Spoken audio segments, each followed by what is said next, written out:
In today's video, I'm going to show you how to use the laser pointer, ease, highlighter, and pen tools during a live PowerPoint presentation.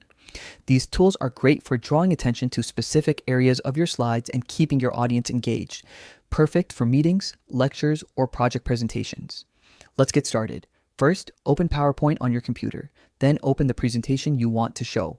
Once you're ready, click the slideshow button at the bottom right corner of your window to start your presentation in full screen.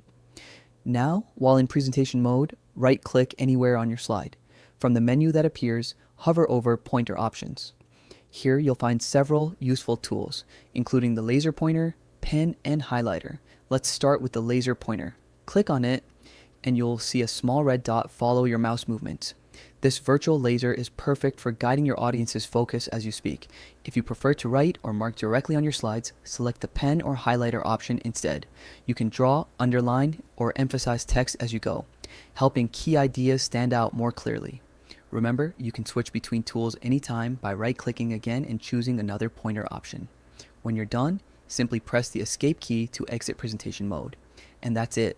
You've learned how to use the laser pointer, pen, and highlighter in PowerPoint to make your presentations more interactive and professional. Thanks for watching, and don't forget to practice using these tools before your next presentation to feel confident and smooth on stage.